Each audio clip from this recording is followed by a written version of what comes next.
Hello दोस्तों, आप सबका एक बार फिर से स्वागत है आपके अपने यूट्यूब चैनल ग्रेस एकेडमिक पर, जहां पर हम तैयारी करते हैं टीजीटी, पीजीटी, एलटी ग्रेड माध्यमिक शिक्षा के जितने भी एग्ज़ाम होते हैं मैथ सब्जेक्ट से। आज हम आपके लिए लेकर आए हैं एक नया लेक्चर। इस लेक्चर में आपको हम समझाने की कोशिश करेंगे कि क्वाड्रेटिक फंक्शन किस तरीके से काम करता है और इस फंक्शन को हम किस तरीके से यूज कर सकते हैं अपने एग्ज़ाम में। और हमारे एग्ज़ाम में इससे रिलेटेड काफ़ी सारे क्वेश्चंस मिलते हैं। उन्हीं क्वेश्चंस को जब हम ये फंक्शन एक बार पढ़ लेंगे, उन क्वेश्चंस को करना बहुत इजी हो जाएगा। तो आइए शुरुआत करते हैं क्वाड्रेटिक फंक्शन की। क्वाड्रेटिक फंक्शन को समझने से पहले आज हम जो आपके लिए लेकर आए हैं वो लेकर आए हैं क्वाड्रेटिक फंक्शन। लेकिन क्वाड्रेटिक फंक्शन को समझने से पहले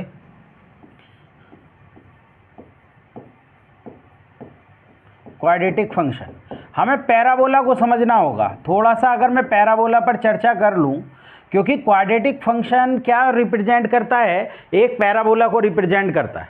तो उससे पहले मुझे पैराबोला को समझना होगा। अगर मैं सिंपली बात करूं इस पैराबोला की, तो इसकी इक्वेशन क्या होती है? इसकी इक्वेशन होती है X square is equal to 4a/, X square is equal to 4a/, जहाँ पर a ग्रेटर देन क्या होना चाहिए? 0। तो ये अपवर्ड पैराबोला बनेगा।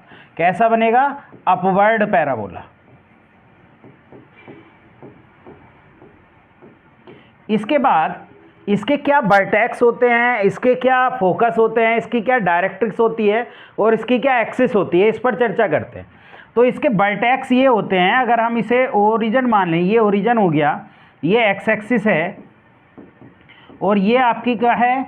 ये हमारी है वाई एक्सिस। तो इसके बाद अगर हम बात करें इस पर, तो ये 0,0 जो होंगे ये इसके वर्टेक्स होंगे। तो जो पैराबोला होता है X square is equal to 4a/, उसके जो वर्टेक्स होते हैं दोस्तों, वो वर्टेक्स क्या होते हैं? 0,0 होते हैं। यानी जहाँ पर x कोऑर्डिनेट भी 0 होता है और जहाँ पर y कोऑर्डिनेट भी 0 होता है, और उसके फोकस 0, क्या होते हैं? a होते हैं। यानी अगर फोकस की बात करें दोस्तों, तो फोकस क्या होते हैं? फोकस होते हैं आपके लिए 0,a। क्या होते हैं? 0,a। यानी x कोऑर्डिनेट तो 0 होता है और y कोऑर्डिनेट a के बराबर होता है।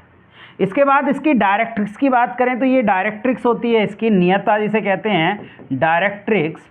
तो डायरेक्ट्रिक्स कितनी दूरी पर है? ये दूरी है आपके लिए x बराबर, यानी x बराबर y बराबर, ये दूरी आपके लिए क्या है? ये दूरी है आपके लिए y बराबर -a की दूरी। यानी डायरेक्ट्रिक्स क्या है? एक्स एक्सिस के पैरेलल लाइन है तो y के बराबर होगी। यानी इसकी जो डायरेक्ट्रिक्स हो जाएगी दोस्तों, वो डायरेक्ट्रिक्स क्या हो जाएगी? डायरेक्ट्रिक्स है y बराबर -a। इसके बाद अगर हम बात करें y बराबर -a, इसकी डायरेक्ट्रिक्स है क्योंकि एक्स एक्सिस के पैरेलल लाइन y बराबर a की होती है। इसके बाद अगर हम बात करें इसकी जो एक्सिस है, इसकी एक्सिस कौन सी है? एक्सिस की बात करें तो एक्सिस कौन सी है दोस्तों? X axis, by axis. Axis कौन सी है? ये एक्सिस है। तो एक्सिस कौन सी है? By axis. और बाई एक्सिस में x बराबर क्या होता है? बाई एक्सिस में x बराबर क्या होता है? 0। ये डायरेक्ट्रिक्स हो गई। तो ये तो हो गई पैराबोला की बात। यानी हमने सबसे पहले एक पैराबोला को देख लिया। हमने इस पैराबोला को क्यों देखा, इस बात को आपको समझना होगा। इस पैराबोला को हमने इसलिए देखा कि ये जो हमारा क्वाड्रेटिक फंक्शन है, क्वाड्रेटिक फंक्शन ही जनरली हम जो लेते हैं f(x) बराबर, वो लेते हैं ax² plus bx plus c लेते हैं। इस इक्वेशन को हम इस फॉर्म में बदलने की कोशिश करेंगे, x² is equal to 4a/, और फिर उसके वर्टेक्स निकालने की कोशिश करेंगे, उसके फोकस निकालने की कोशिश करेंगे, उसके डायरेक्ट्रिक्स निकालने की कोशिश करेंगे। दोस्तों क्लियर है बात? तो चलिए चलते हैं, इसको हम बदलते हैं। किस में बदलते हैं? x² is equal to 4a/, में। x² is equal to 4a/, में बदलने के लिए सबसे पहले हम यहाँ पर क्या ले लेंगे? y इसको मान लेंगे। y बराबर हमारा क्या हो गया? ax² प्लस के bx प्लस के c। अब इसे हमें x को जो है परफेक्ट स्क्वायर में बदलना है। तो परफेक्ट स्क्वायर में बदलने के लिए पहले a से इधर ले आइए और a से डिवाइड कर दीजिए, यानी a कॉमन ले लीजिए। a जब हम कॉमन ले लेंगे तो बचेगा क्या? बचेगा x² plus b/ax plus c/a। अब हम इसे परफेक्ट स्क्वायर में बदलने के लिए अगर मैं इस इक्वेशन में अपने पास से यहाँ पर 2 से मल्टीप्लाई कर दूँ और 2 से ही डिवाइड कर दूँ तो ये हमारे पास हो जाएगा। अब हमें इसे परफेक्ट स्क्वायर में बदलने के लिए क्या करना पड़ेगा, यानी प्लस b/2a का होल स्क्वायर तो मैं ऐड कर देता हूँ, माइनस b/2a का होल स्क्वायर को सब्ट्रैक्ट कर देता हूँ। इससे क्या होगा, इससे मेरा ये परफेक्ट स्क्वायर में बदल जाएगा और परफेक्ट स्क्वायर में बदल के ये क्या हो जाएगा, y=a। ये पूरा जो हो जाएगा इसको छोड़कर ये हो जाएगा x प्लस b/2a का होल स्क्वायर और बचेगा क्या, प्लस के c/a ये बचा, माइनस के b²/4a² ये आपका बचा। यहाँ से ये हो जाएगा y=a x प्लस v/2a का होल स्क्वायर और प्लस के यहाँ से एलसीएम ले लीजिए कितना, 4a², तो ये कितना आ जाएगा 4ac आ जाएगा और माइनस के b² आ जाएगा। माइनस भी यहाँ से कॉमन ले लेंगे हम, तो जब माइनस कॉमन ले लेंगे तो कितना हो जाएगा x प्लस b/2a का होल स्क्वायर और ये कितना हो जाएगा, यहाँ से माइनस कॉमन ले लीजिए दोस्तों। जब हम माइनस कॉमन ले लेंगे यहाँ से तो माइनस कॉमन लेने के बाद ये क्या होगा, ये बन जाएगा b² माइनस के 4ac और इसको ही हम क्या नाम देते हैं दोस्तों, इसको ही हम d कहते हैं, यानी कि b² माइनस 4ac को ही हम d कहते हैं, विभिक्तर कहते हैं, डिस्क्रिमिनेशन कहते हैं, यानी इसको हम ये विभिक्तर कह देंगे d। तो जब हमने इसको d कह दिया तो ये क्या बन गया, ये बन गया y=a और ये हो गया x प्लस b/2a का होल स्क्वायर माइनस d/4a²। अब आप क्या काम करिएगा, अब आप एक काम करिएगा कि इसकी एक ही अंदर मल्टीप्लाई कर ले गए, तो एक ही मल्टीप्लाई करने पर ये y= क्या हो जाएगा, y= हो जाएगा a x प्लस b/2a का होल स्क्वायर और माइनस के a d/4a² और ये यहाँ से कैंसिल हो जाएगा। तो आपका क्या आ जाएगा, इसको इधर ले आएंगे, ये हो जाएगा y plus d/4a = a x plus b/2a का होल स्क्वायर। तो a से भी डिवाइड कर देंगे तो x प्लस b/2a का होल स्क्वायर जो हो जाएगा वो हो जाएगा 1/a और ये आ जाएगा y प्लस d/4a। देखिए अब ये जो बदल गया है ये किस फॉर्म में बदल गया है दोस्तों, ये हमने x² = 4ay की फॉर्म में इसको हमने क्या कर लिया है, कन्वर्ट कर लिया। यानी ये जो इसकी कंपेयर करेंगे, इसकी कंपेयर हम किससे करेंगे, इसकी कंपेयर हम करेंगे x² = 4ay से। जहाँ पर x क्या है, जहाँ पर x है x प्लस b/2a और जहाँ पर 4a है, 4a कितने के बराबर है, 1/a के, यानी a कितने के बराबर आ जाएगा, a बराबर आ जाएगा 1/4a के। इसी तरीके से हम बात करें तो आपका y प्लस y कोऑर्डिनेट क्या हो गया, y हो गया y plus d/4a, y plus d/4a। तो ये कोऑर्डिनेट हमने यहाँ से निकाल लिए।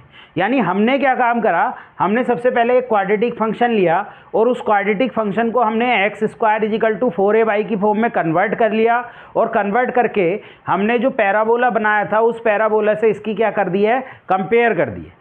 जब हमने इसकी कंपेयर पैराबोला से कर दी है तो अब इसके बाद हम क्या काम करेंगे, इसके बाद हम इसके वर्टेक्स निकालने की कोशिश करेंगे और इसके फोकस और डायरेक्ट्रिक्स और एक्सिस निकालने की कोशिश करेंगे। यानी हमारे पास जो अभी तक आया वो हमारे पास क्या आया, हमारे पास हमने देखा कि हमारे पास x का जो मान है वो x प्लस v/2a के बराबर आया और 4a का जो मान है वो 1/a के बराबर आया, जहाँ से a बराबर कितना हो गया, a बराबर 1/4a हो गया। इसके बाद अगला क्या, y जो आया वो आया y प्लस d/4a के बराबर। अब हमने जो पैराबोला पढ़ा था उस पैराबोला के अंदर जो वर्टेक्स थे, वर्टेक्स, तो वो वर्टेक्स क्या थे, वर्टेक्स थे आपके क्या, x बराबर भी 0 और y बराबर भी 0, यानी x कोऑर्डिनेट भी 0 और y कोऑर्डिनेट भी 0। x कोऑर्डिनेट क्या है, x प्लस v/2a बराबर 0 और y प्लस d/4a बराबर 0। तो यहाँ से x का मान कितना आ गया माइनस के b/2a और y का मान कितना आ गया माइनस के d/4a। यानी अगर हम इसके वर्टेक्स की बात करें, यानी जो y बराबर ax square plus bx plus c था, अगर हम उसको पैराबोला में कन्वर्ट करें तो उस पैराबोला के जो वर्टेक्स आ जाएंगे वो वर्टेक्स कितने आ जाएंगे, वो पैराबोला के वर्टेक्स आ जाएंगे माइनस b/2a और माइनस के d/4a। ये उसके वर्टेक्स आ जाएंगे। क्लियर है। इसके बाद हम बात करें फोकस की, तो फोकस क्या थे दोस्तों, अगर हम फोकस की बात करें, ये वर्टेक्स आ गए। इसके बाद हम फोकस की बात कर रहे हैं, तो फोकस अभी अभी हमने देखे थे कि x कोऑर्डिनेट तो 0 था और y कोऑर्डिनेट क्या था, a था। x कोऑर्डिनेट तो 0 था और y कोऑर्डिनेट a था, तो x क्या था, x प्लस v/2a बराबर 0 और y कोऑर्डिनेट था y प्लस d/4a और a का मान 1/4a था। तो यानी x बराबर माइनस के b/2a और y बराबर आ गया 1 माइनस d/4a। तो जो फोकस आ गए दोस्तों, वो फोकस क्या हो गए, अगर हम उनकी बात करें तो वो फोकस हो गए आपके लिए माइनस के b/2a और 1 माइनस d/4a हो गए। क्लियर है, बात समझ में आ गई। ये उसके फोकस हो गए। अब अगर हम डायरेक्ट्रिक्स की बात करें, नियता की, तो डायरेक्ट्रिक्स क्या थी दोस्तों, डायरेक्ट्रिक्स हमारी क्या आई थी, नियता जिसको हम बोलते हैं हिंदी में नियता। इसका भी एक क्वेश्चन हमारे एग्जाम में ज़रूर आता है हर साल। नियता पूछी जाती है जिसमें हमसे हाइपरबोला की पूछी जा सकती है, इलिप्स की पूछी जा सकती है या पैराबोला की पूछी जा सकती है। तो अब डायरेक्ट्रिक्स की बात करें तो डायरेक्ट्रिक्स क्या थी, डायरेक्ट्रिक्स थी y बराबर माइनस a और y क्या था, y प्लस d/4a के बराबर था और ये माइनस के 1/4a।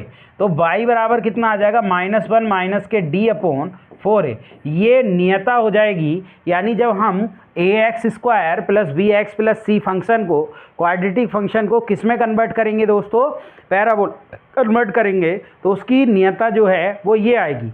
एक्सिस की बात करते हैं, एक्सिस कौन सी थी, एक्सिस की बात करें तो एक्सिस थी बाई एक्सिस और बाई एक्सिस में x कोऑर्डिनेट कितना होता है, 0।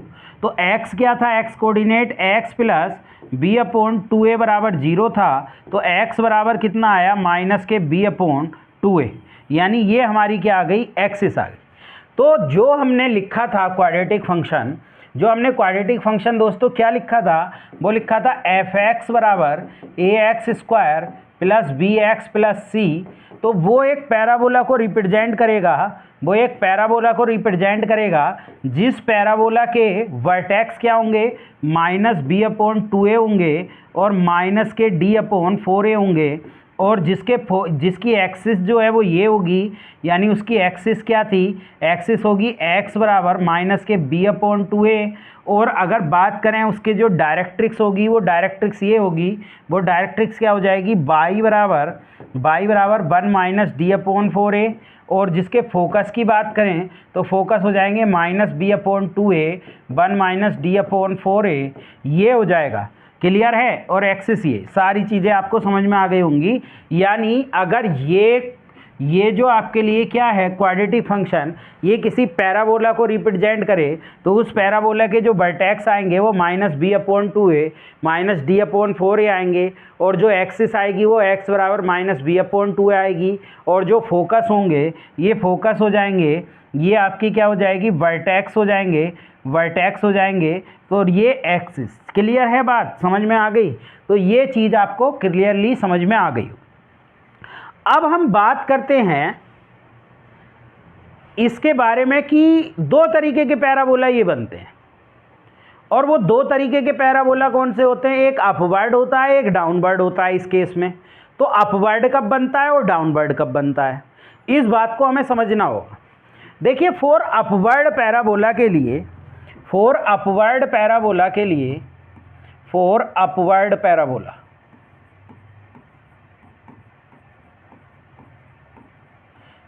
अपवर्ड पैराबोला क्या होता है, पहले अगर हम जर्नली देखें तो जर्नली अपवर्ड पैराबोला इस तरीके से बनता है जिसकी इक्वेशन क्या होती है, जिसकी इक्वेशन होती है x² = 4ay। लेकिन इसकी पहचान कैसे होगी, इसकी पहचान क्या है? इसकी पहचान ये है कि ये 4a जो है वो ग्रेटर देन क्या होना चाहिए? 0 होना चाहिए। तो जब हम किसी क्वाड्रेटिक फंक्शन को लेंगे और उसे पैराबोला में चेंज करेंगे, यानी जब हम लेते हैं क्वाड्रेटिक इक्वेशन ये ax स्क्वायर एफ एक्स बराबर ax square plus B X plus C, तो वहाँ पर जो 4a का मान आता है वो 4a का मान 1/a आता है। यानी इसका मतलब 1/a को ग्रेटर देन 0 होना पड़ेगा, that is a greater than 0 होगा। जब a ग्रेटर देन 0 होगा तभी 1/a ग्रेटर देन 0 होगा। यानी कहने का मतलब ये है, जब ये फंक्शन एफ एक्स बराबर ax square plus B X plus C में a का मान ग्रेटर देन 0 हो जाएगा, यानी एक्स स्क्वायर का कोफिशिएंट ग्रेटर देन 0 हो जाएगा, तो ये अपवर्ड पैराबोला को रिप्रेजेंट करेगा। किसको रिप्रेजेंट करेगा? अपवर्ड पैराबोला को ये रिप्रेजेंट करेगा दोस्तों। क्लियर है? अपवर्ड पैराबोला को रिप्रेजेंट करेगा। इसके बाद हम बात करते हैं, इसके बाद अगर मैं बात करता हूँ डाउनवर्ड पैराबोला की। डाउनवर्ड पैराबोला, तो डाउनवर्ड पैराबोला कब बनता है इस बात को समझिए। डाउनवर्ड पैराबोला की अगर हम बात करते हैं तो डाउनवर्ड पैराबोला कब बनता है इस बात को आपको समझना होगा। देखिए डाउनवर्ड पैराबोला क्या है, ये आपके लिए इस तरीके से बनता है, ये इस तरीके से बनता है। और इसकी जनरल इक्वेशन क्या होती है? X square is equal to minus के 4ay। यानी इसकी खासियत ये होती है दोस्तों कि यहाँ पर 4a का मान क्या होता है? लेस देन 0 होता है। और 4a किसके बराबर था? 1/a के, वो भी क्या हो जाएगा? Less than 0। जब 1/a लेस देन 0 हो जाएगा तो इसका मतलब दैट इज a भी लेस देन 0 होगा, तभी 1/a लेस देन 0 होगा। क्लियर है? यानी कहने का मतलब ये है कि ये जो एफ एक्स बराबर ax square plus B X plus C है, अगर इसमें a का मान निगेटिव आ जाए यानी लेस देन 0 आ जाए तो वो कैसा पैराबोला बनाएगा? वो डाउनवर्ड पैराबोला बनाएगा। कैसा पैराबोला बनाएगा? डाउनवर्ड पैराबोला बनाएगा, डाउनवर्ड पैराबोला। क्लियर है? ये बात समझ में आ रही है कि नहीं आ रही है आपको? ठीक है, ये बात आप समझ लीजिए कि ये जो खेल होता है, यानी अगर इस तरीके से कोई इक्वेशन दी y equal to 2x square plus 4x plus 1, तो यहाँ पर एक्स स्क्वायर का कोफिशिएंट पॉजिटिव है यानी a का मान ग्रेटर देन 0 है, तो ये अपवर्ड पैराबोला को दर्शाएगा। किसको दर्शाएगा? अपवर्ड पैराबोला को दर्शाएगा। क्लियर है? और अगर इक्वेशन ऐसे दी माइनस के 2x स्क्वायर प्लस के 4x प्लस के 1, तो सेम यहाँ पर a का मान क्या हो गया? निगेटिव हो गया। और जब a का मान निगेटिव हो गया तो इसका मतलब ये किसको दर्शाएगा? ये डाउनवर्ड पैराबोला को दर्शाएगा। किसको दर्शाएगा? ये डाउनवर्ड पैराबोला को दर्शाएगा दोस्तों, डाउनवर्ड पैराबोला। क्लियर है बात? समझ में आ रही है बात? नहीं तो ये डाउनवर्ड पैराबोला को दर्शाएगा।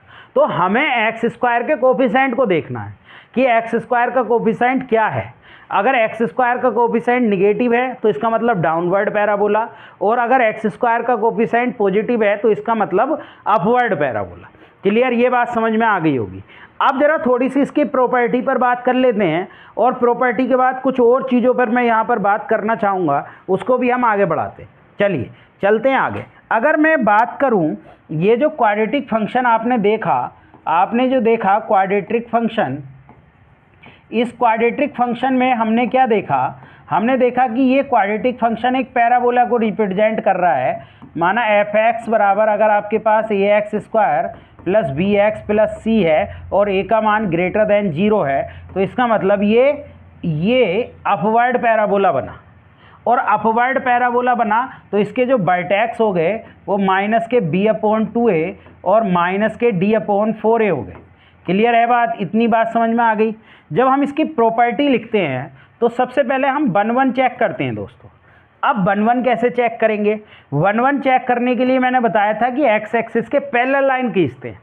अगर एक्स एक्सिस के पैरेलल लाइन ने ग्राफ को 1 एंड ओनली 1 पॉइंट पर काटा, यानी एक्स एक्सिस के पैरेलल लाइन खींचेंगे और इसने कितने पॉइंट पर काट दिया है? 2 पॉइंट पर काट दिया है पैराबोला को, तो इसका मतलब ये 1-1 नहीं होगा। यानी ये कैसा हो जाएगा आपके लिए? ये 1-1 नहीं होगा। यानी ये फंक्शन कैसा होगा?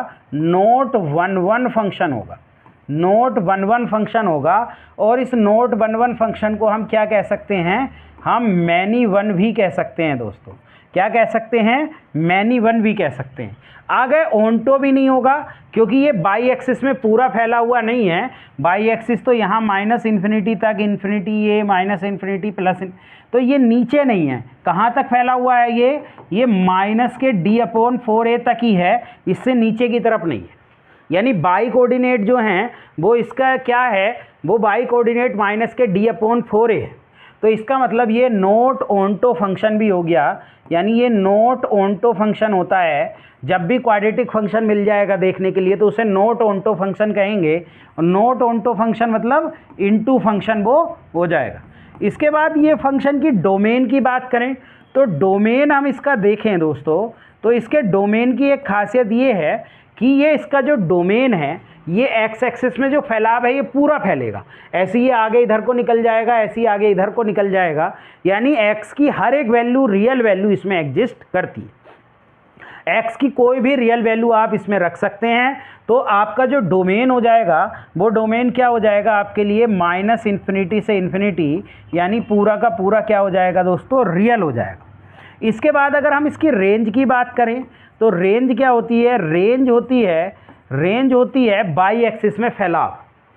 अब देखिए बाई एक्सिस में ये कहाँ से फैल रहा है, माइनस d/4a से ऊपर ही ऊपर की तरफ फंक्शन है।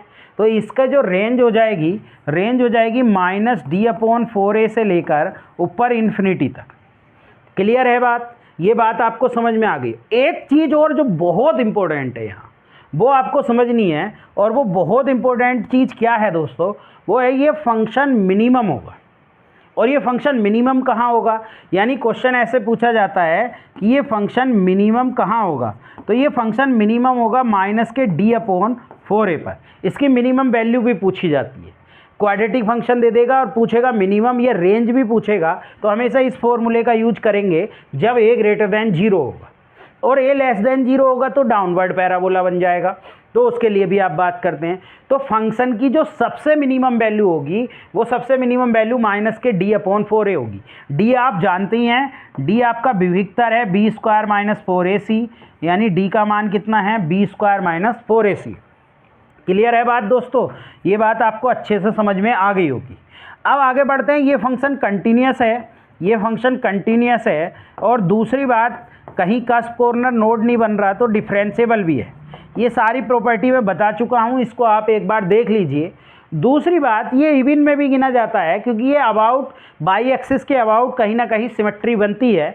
तो इसलिए बाई एक्सिस के अबाउट सिमेट्री के लिए हमें क्या है कि बाई एक्सिस के अबाउट सिमेट्री बनती है, तो इसको हम इवन फंक्शन की होड़ में भी गिनते हैं। क्लियर, तो ये इसकी कुछ प्रॉपर्टी हैं जो कि अपवर्ड पैराबोला है। अब अगर मैं डाउनवर्ड पैराबोला की बात करूं तो डाउनवर्ड पैराबोला ये कौन सा था, ये अपवर्ड पैराबोला था जब a का मान ग्रेटर देन 0 होगा। ये हम किसके लिए बात कर रहे थे, ये हम अपवर्ड पैराबोला के लिए बात कर रहे थे। Upward parabola, clear, upward parabola है। समझ में आ गई बात। अब इसके बाद हम जो बात करते हैं वो डाउनवर्ड पैराबोला के लिए बात करते हैं। डाउनवर्ड पैराबोला में कुछ बदलेगा नहीं।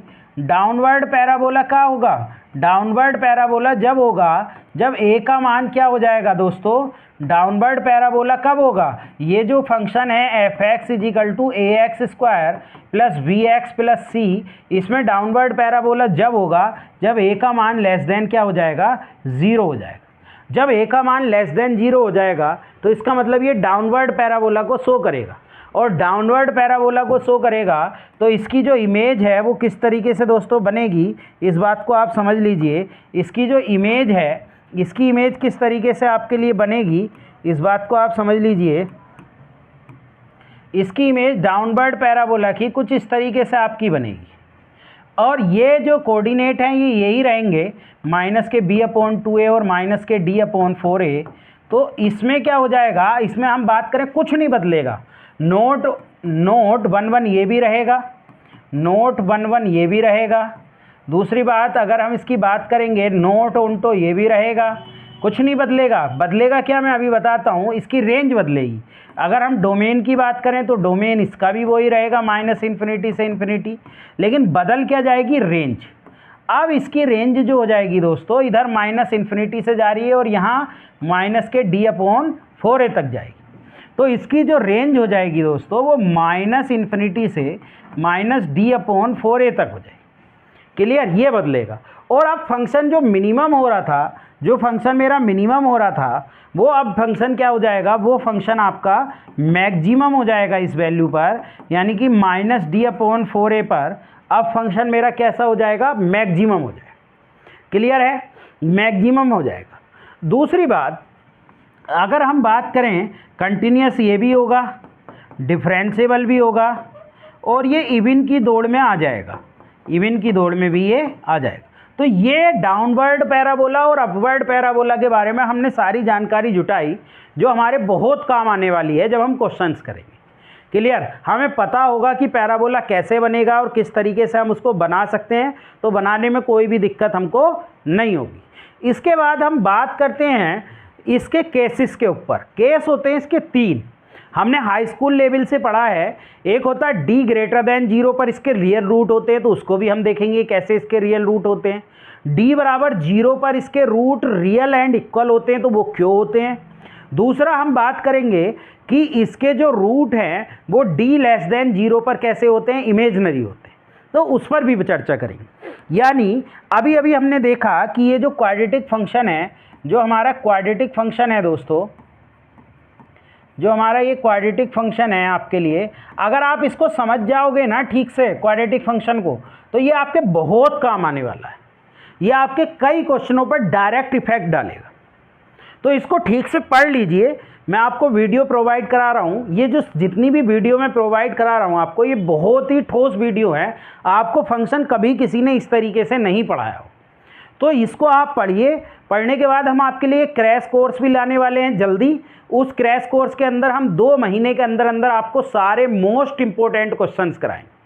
मोस्ट इंपॉर्टेंट क्वेश्चन यूथ से होंगे, वो और किताबों से होंगे, यानी वो एक ऐसा कलेक्शन होगा जो आपके एग्जाम में हूबहू ऐसे ही मिलेगा। हर एक टॉपिक के मोस्ट इंपॉर्टेंट क्वेश्चंस हम लेकर आएंगे आपके। क्लियर है बात। ये सीरीज भी हम बहुत जल्दी चालू करने वाले हैं, जिसमें हम आपको मोस्ट इंपॉर्टेंट क्वेश्चन देंगे जितने भी आपके एग्जाम में आए हैं और जितने भी एग्जाम में आने की संभावना है।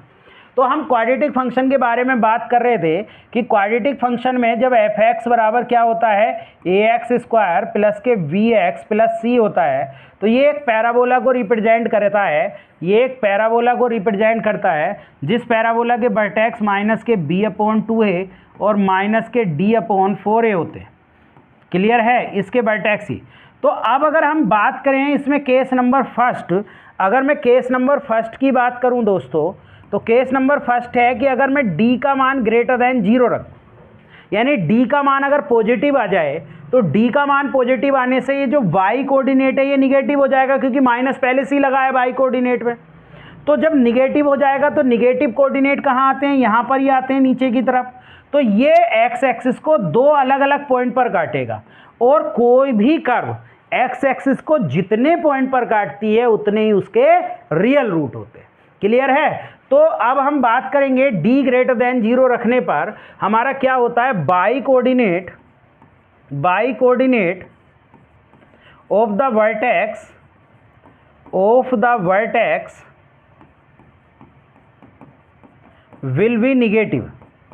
will be negative and parabola lies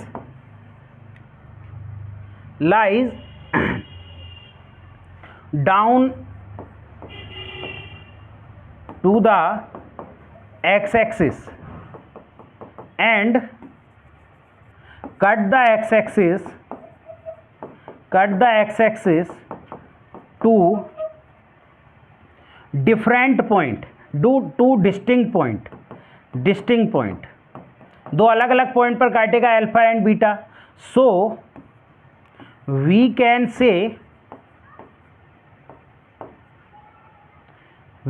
से this case have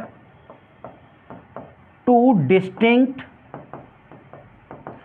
distinct and आपके लिए कैसे distinct and real roots of the equation ax² plus bx plus c।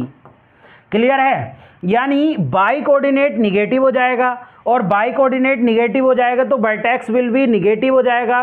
तो parabola lies down the x axis, x axis के नीचे लाई करेगा, और जब एक्स एक्सिस के नीचे लाई करेगा तो ये कट करेगा एक्स एक्सिस को दो डिस्टिंक्ट पॉइंट पर, और जो भी कर्व एक्स एक्सिस को जितने पॉइंट पर काट करती है उतने ही उसके क्या होते हैं, रियल पॉइंट, क्योंकि एक्स एक्सिस कैसी है, रियल एक्सिस है।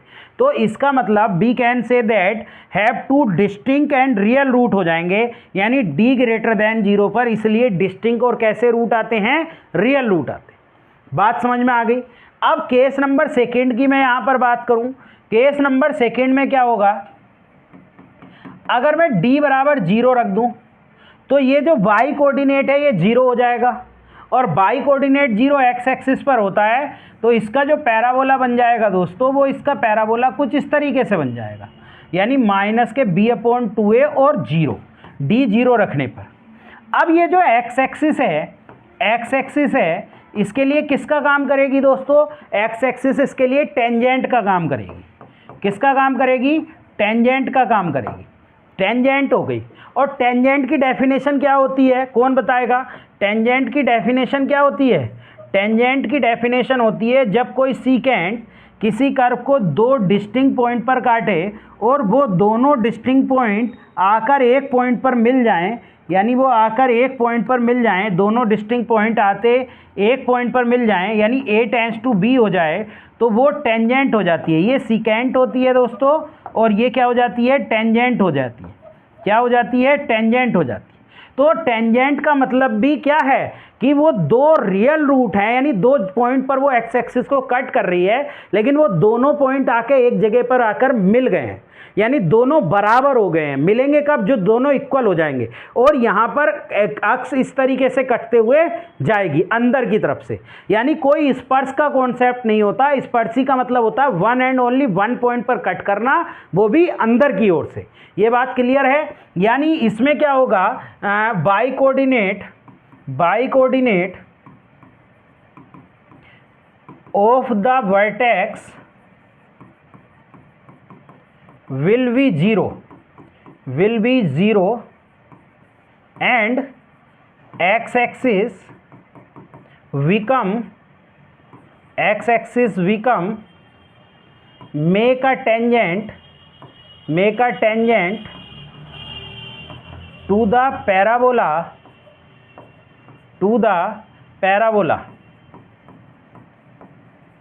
क्लियर? यानी एक्स एक्सिस क्या बन जाएगी, एक टेंजेंट बन जाएगी, किसके लिए, पैराबोला के लिए। और जब टेंजेंट बन जाएगी तो इसका मतलब क्या हो गया दोस्तों, इसका मतलब इसके जो है so we can say that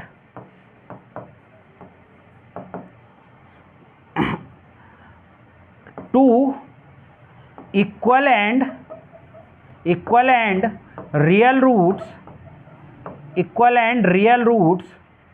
of the equation fx is equal to ax square plus bx plus c। तो फिर क्या हो जाएंगे, इक्वल एंड रियल रूट हो जाएंगे, क्योंकि कट तो ये एक्स एक्सिस को कर रही है, लेकिन कहाँ कर रही है, one and only one point पर कर रही है। क्लियर है? ये बात आपको क्लियरली समझ में आ जानी चाहिए। अब जो तीसरा केस है इसका, वो सबसे इंपॉर्टेंट केस है, और उससे एक क्वेश्चन आपका बनता है। तीसरा केस सबसे इंपॉर्टेंट केस है, उस केस को आपको समझना होगा। यहाँ पर वो केस क्या है, केस थर्ड है आपके लिए, जब d लेस देन 0 हो जाए। और जब d लेस देन 0 हो जाएगा तो इसका मतलब क्या हो गया दोस्तों, d लेस देन 0 पर आपका जो रूट है वो बाई कोऑर्डिनेट क्या हो जाएगा, निगेटिव पहले से रखा था, निगेटिव और रखोगे तो वो पॉजिटिव हो जाएगा, यानी वो एक्स एक्सिस से ऊपर लाई करेगा, क्योंकि पॉजिटिव तो यहाँ लाई करते हैं ना सारे के सारे, पॉजिटिव तो यहाँ लाई करते हैं सारे के सारे। तो इसका मतलब इसके जो कोऑर्डिनेट हो जाएंगे वो माइनस के b/2a, और जो माइनस माइनस क्या हो जाएगा, माइनस आप अपने पास से रख रहे हो, माइनस पहले से ही होता है तो माइनस माइनस प्लस हो जाएगा, यानी इस तरीके से पॉजिटिव आ जाएगा। और जब पॉजिटिव आ जाएगा तो इसका मतलब बाई कोऑर्डिनेट पॉजिटिव होने के बाद जो ये कर्व है ये एक्स एक्सिस से अबव रहेगी, डाउन नहीं रहेगी। अबव रहेगी तो एक्स एक्सिस को काटेगी नहीं, और जब कोई कर्व एक्स एक्सिस को नहीं काटेगी दोस्तों तो इसका मतलब वो क्या हो गई, वो उसके रियल रूट कभी भी नहीं होंगे। यानी कहने का मतलब ये है कि in this case y coordinate of the vertex will be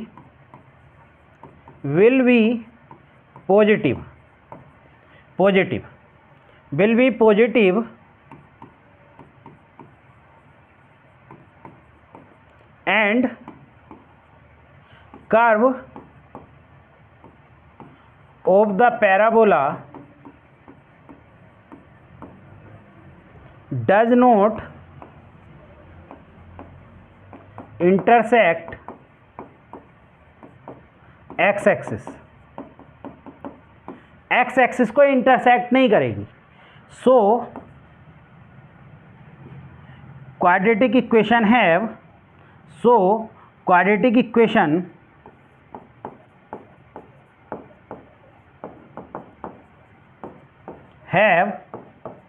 imaginary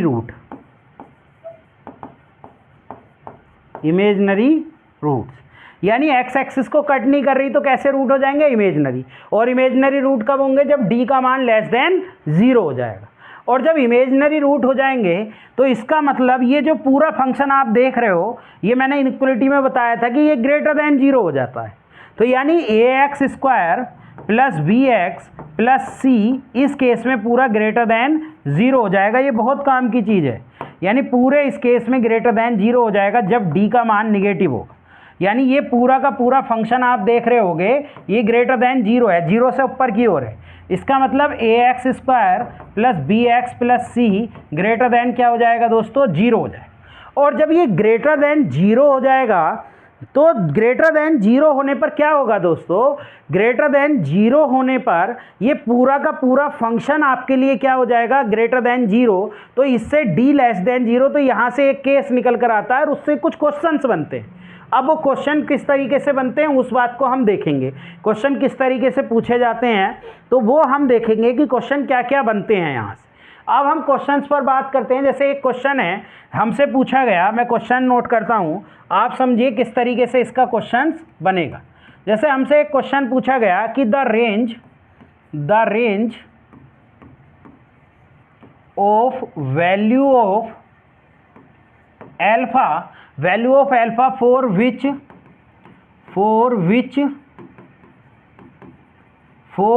the expression वो एक्सप्रेशन क्या है, X square plus alpha X plus 1 greater than 0 for every X. ये हमसे कहा गया for every X belongs to real. यही case होता है, पूरा एक्स ग्रेटर देन वो एक्स जो है वो रियल में बिलोंग करता है। तो ये हमसे पूछा गया। अब देखिए ये ग्रेटर देन 0 कब होगा दोस्तों, मैंने अभी आपको समझाया, ये ग्रेटर देन 0 जब होगा जब d लेस देन 0 हो जाए। तो हमें यहाँ पर क्या रखना है, d का मान लेस देन 0 रखना है। और जब d का मान लेस देन 0 रखेंगे, d होता है b square minus 4ac less than 0, b का मान है alpha square minus 4 into 1 less than 0, यानी alpha square minus 4 less than 0, यानी एल्फा माइनस 2 और एल्फा प्लस 2 लेस देन 0। अब ये इसके क्रिटिकल पॉइंट, एक का -2 है और एक का +2 है। यहाँ पर प्लस माइनस प्लस चलेगा क्योंकि सारी पावर ओड है। जिसको इसमें दिक्कत आ रही है, मेरी पहली क्लास इनइक्वालिटी की थी, उसको आप ज़रूर जाकर देखें। आप देखिए सारी क्लासेस देखेंगे ना तब आपको फ़ायदा होगा, 1 to 1, यानी ये सब कुछ रिलेटेड है, सारी चीज़ें मैं रिलेटेड पढ़ा रहा हूँ। तो इसका मतलब हमें क्या चाहिए, हमें चाहिए निगेटिव वाला पोर्शन, माइनस वाला। तो जो माइनस वाला पोर्शन है वो हमारा ये है, यानी x जो बिलोंग करेगा वो -2 से 2 के बीच में बिलोंग करेगा, x नहीं एल्फा, क्योंकि हम एल्फा को देख रहे हैं। तो एल्फा जो है वो एल्फा की जो रेंज हो जाएगी दोस्तों वो -2 से 2 तक हो जाएगी। अगले क्वेश्चन पर चलते हैं। जैसे अगले क्वेश्चन में इन्होंने कहा, अगला क्वेश्चन कहा कि द रेंज ऑफ वैल्यू, इसी तरीके का क्वेश्चन है। अगर उन्होंने कहा इनटू रियल फैक्टर, अगर उसने कहा, जैसे एक क्वेश्चन पर मैं बात करता हूं, एक क्वेश्चन में उसने कहा कि range of value of alpha हमसे कहा कि फॉर विच आपके पास है X square plus 2α(x) plus 4, और कैन वी फैक्टराइज आपके लिए क्या है, फैक्टराइज्ड इनटू रियल फैक्टर। अगर रियल फैक्टर की बात की गई तो रियल फैक्टर दो केस में होते हैं, एक तो जब d greater than equal to 0 हो, ग्रेटर देन हो और इक्वल भी हो। तो हम यहाँ पर क्या रख देंगे दोस्तों, यहाँ पर हम वही चीज हम यहाँ पर क्या रख देंगे, d का मान, d क्या होता है b² minus 4ac greater than equal to 0, तो ये हो जाएगा 2α का square minus 4 into 1 greater than equal to 0, तो ये हो जाएगा 4α² माइनस ये कितना हो जाएगा 16 हो जाएगा ग्रेटर देन 4l से कॉमन लेके उधर भेज दो तो α² माइनस के 4 ग्रेटर देन 0, तो इसके फैक्टर हो गए α-2 और α+2। इस केस में क्या होगा, इस केस में भी वही, इसके क्रिटिकल पॉइंट -2 और +2 प्लस माइनस प्लस। लेकिन अब हमें क्या चाहिए, यहाँ माइनस इन्फिनिटी होता है, यहाँ प्लस। हमें दोस्तों क्या चाहिए, अब हमें प्लस वाला रीजन चाहिए, यानी ये वाला रीजन चाहिए, क्योंकि यहाँ पर क्या है ग्रेटर देन, ग्रेटर में प्लस, तो जो अल्फा बिलोंग करेगा वो कहाँ करेगा, -इन्फिनिटी से -2 यूनियन 2 से इन्फिनिटी। तो अगर फैक्टर हो रहे हैं रियल फैक्टर तो हमें d greater than equal to 0 रखना है, और अगर पूरा फंक्शन ग्रेटर देन 0 रिया तो हमें लेस देन 0 रखना है, इक्वल नहीं रखना। क्लियर है बात, समझ में आ गई है। आज की क्लास इतनी, ये हमारा पूरा का पूरा क्वाड्रेटिक फंक्शन हो गया।